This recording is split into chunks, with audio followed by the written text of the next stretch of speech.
He's concerned about World War III. Russia's nuclear doctrine calls for the employment of nuclear weapons. The West and the East are going to be fighting on the opposite side, and he's assembling the coalition to target both U.S. homeland and allies. Putin wants to make sure that he builds an anti-U.S.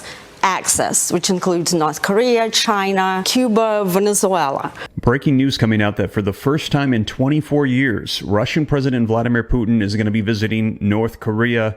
And what do you think they're going to be talking about? Well, I'm going to be sharing with you what it is the experts are saying. And yes, they are saying there's discussions with the current conflicts all over the world about World War III and Russia and North Korea unifying. And they believe these talks have already taken place between China and Russia as well, and that Putin is now getting North Korea on board. Now, this comes, as I shared with you just yesterday, that Russia called NATO's chiefs nuclear remarks an escalation of tensions. Now, what was it that they said that made Russia so mad and feel like this is escalating tensions towards potential war? Well, it's the same thing we saw the United States say last week as well, and that is that they could be deploying more nuclear weapons. The United States and NATO both vocalizing they're going to be taking nuclear weapons out of storage and having them on standby ready for potential nuclear war.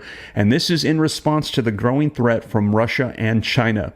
Now, I'm going to be sharing with you the latest video footage and articles on this so you can see it for yourself, as today we're hearing that Putin is in North Korea meeting with Kim Jong-un. Now, in addition to that, if you want to stay caught up on the latest information, you can join me here on the channel. And also, I've got a video sponsor that's going to be making sure you get every bit of information coming out from every angle. But more on that later on in the video. But let's go ahead and dive right in and get you caught up on the latest breaking news, as rumors of World War III are increasing, it seems like, every single day. Now, before we dive in, do me a favor. If you appreciate the updates, even though I know this is not what anybody wants to hear, that we are on the brink of World War III, but if you appreciate knowing what's going on, do me a quick favor, hit that like button for me, subscribe to stay up to date. It's totally free. Why not? And with that being said, though, let's go ahead and get into the video footage and articles so that way you can see it for yourself. Staying updated on what's real and fake in the news can not only be difficult, but also exhausting. We live in unprecedented times, and the news reflects that with so much media bias and mistrust. And that is why I'm getting my news from Straight Arrow News. These journalists are separating themselves from any other news organization by not only highlighting left and right-leaning opinions, but also giving an unbiased view of stories and events across all sides of the aisle. Straight Arrow News keeps me informed with real news in real time. I especially love their Media Mist tool that allows me to discover what stories are being underreported in the media. Straight Arrow News is a free app and website, meaning there's no paywall for your news. That is elevating journalism in a time when many people don't know who to trust for their news, and rightfully so. So visit san.com/Steve to check it out for yourself. You can head over by clicking the link in my description or download the app by searching Straight Arrow News. And when you download, you're not only supporting me, but you're also supporting a free platform created by journalists whose mission is to raise the bar in the media and hone in on serving you the truth. President Vladimir Putin will meet with Kim Jong-un in North Korea for what the Kremlin describes as a, quote, friendly state visit. Now, according to a letter published by North Korean state media, Putin has promised to build up trade and security systems in Pyongyang that are, quote, not controlled by the West. Rebecca Koffler is a former U.S. Defense Intelligence officer and joins us now. Rebecca, good morning to you. This is the first time Vladimir Putin is visiting North Korea in 24 years. Why now, and what is this visit all about? Two reasons. First, now that the Russia-Ukraine war is on highly escalatory path, Putin wants to make sure that he builds an anti-U.S. axis, which includes North Korea, China, Cuba, Venezuela, right? Why is that? President Biden recently authorized Ukraine to use U.S.-provided weapons to strike inside Russia. If that happens, whether intentionally or unintentionally, Russia's nuclear doctrine calls for the employment of nuclear weapons. So Putin is concerned that if he were to cross the nuclear threshold, how would the West respond?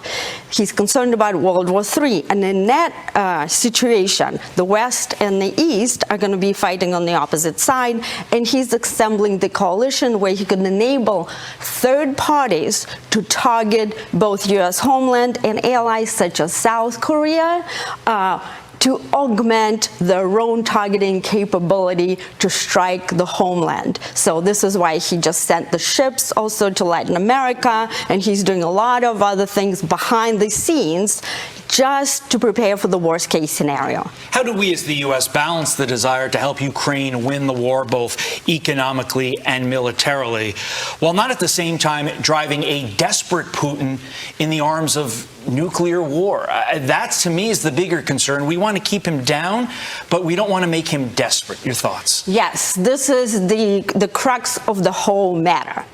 Ukraine war is unwinnable for Ukraine for the reasons that we discussed multiple times, including on the show. Russia just enjoys an overwhelming military and economic advantage. Putin is now having an upper hand that he dictates how the peace can be achieved.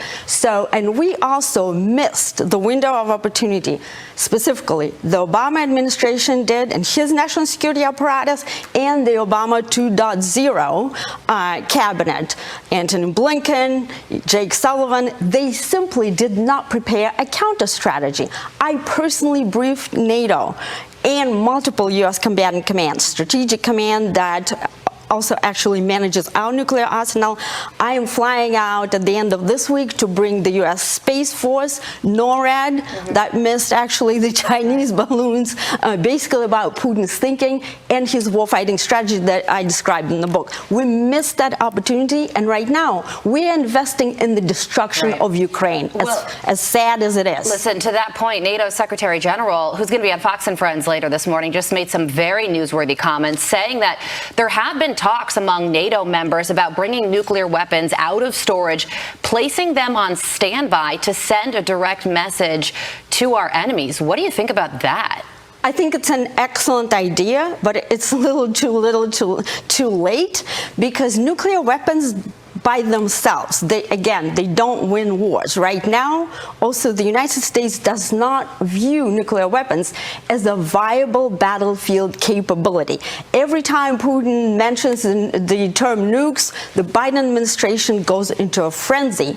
As opposed to that, Putin actually has 6,000 nuclear weapon arsenals, but he also has a very viable doctrine called escalate to de-escalate, where everything is planned out. We have no policy. Every single war game that I participated in back in the intelligence community, where we simulated a direct Russia-US conflict, Putin crossed the nuclear threshold, at which point the war game stopped. Why did it stop? Because we have no policy. Right, yeah. So we have the most wonderful weapons in the world. We have the best warfighting force in military history, the U.S. force, but it's badly mismanaged. It's mismanaged because we have no policy on how to deter our adversaries and how to bring these wars to closure. Every single war is just dragging on and dragging on, including with much weaker adversaries than us. Yeah, that's right. And China rapidly expanding its nuclear arsenal, up 22% in 1 year, increasing their stockpile faster than any country. And now we can firmly say that Iran is a nuclear threshold state. Looks like they have the capability, the technology. They're just waiting to pull the trigger. Exactly. Yeah. They're de facto a nuclear state. Keep in mind, Trump said climate change is not existential. Nuclear war is. Biden keeps saying climate change is the existential threat. That's a great point. There's a decision when you vote in the voting booth. Which one do you think is the most existential? And there you go. Now, adversaries know that our president is half brain dead, and he also does not make the right priorities that put the U.S. security at the top. So there you have it, and let me know, do you agree with her that right now our nation, our resources are poorly managed by the Biden administration? And you heard her say that our leader is half brain dead right now. Let me know your thoughts in the comments down below. And take a look at this article that came out today from BBC, linked in the description below. I always cite the sources for you, that Putin is going to be visiting North Korea for the first time in 24 years. Russian President Vladimir Putin has praised North Korea for firmly supporting Moscow's war in Ukraine, ahead of his first visit in 24 years. Mr. Putin is expected to arrive in the capital of North Korea to meet leader Kim Jong-un on Tuesday. The two leaders last met in September back in Russia's Far East, but this is Mr. Putin's first visit to North Korea since 2000. In a letter published in North Korea's state media, Mr. Putin promised to build a trade and security system with North Korea that is not controlled by the West. President Putin also vowed support for North Korea's efforts to defend its interests despite what he called U.S. pressure, blackmail, and military threats. He said that the two countries would continue to resolutely oppose what he described as Western ambitions to hinder the establishment of a multipolarized world order based on mutual respect for justice. The United States said it was concerned about the deepening relationship between these two countries. Now, Mr. Kim said last week that the ties with Russia had developed into an unbreakable relationship of comrades in arms. During their meeting last year, Mr. Putin said that he saw possibilities for military cooperation with North Korea, while Mr. Kim wishes Russia's president victory in Ukraine. The White House said that the U.S. is concerned about closer ties between Russia and North Korea. We're not concerned about the trip by Mr. Putin, National Security Council spokesperson John Kirby told reporters on Monday yesterday. What we are concerned about is the deepening relationship between these two countries. John Nielsen Wright, head of the Japanese-Korean program at Cambridge University Center of Geopolitics, said that Mr. Putin is strengthening his ties with its old Cold War partners in an effort to counter any suggestion that the United States and its allies have been able to isolate Moscow. He is bolstering relationships between authoritarian regimes at a time when democratic governments are in a defense position, confronting global security challenges in the Middle East, East Asia, and Ukraine, he added. Ties between the two pariah states have increased in recent years, especially since Russia's full-scale invasion of Ukraine. North Korea needs help with space technology after its recent failure to put a spy satellite into orbit, as well as food, fuel, and foreign currency, while Russia faces a continued shortage of weapons in its war with Ukraine.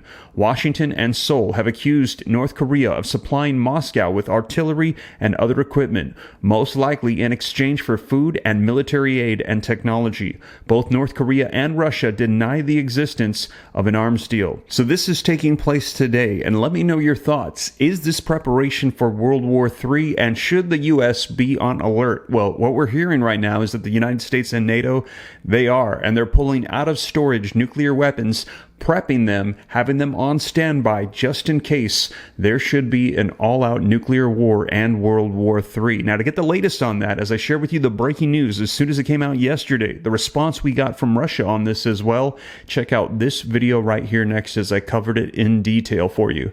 But that is the latest, you guys, and I'll be sure to keep you up to date as more unfolds. Thank you so much for joining me, and I'll catch you in the next one. Take care. God bless. This is Steve.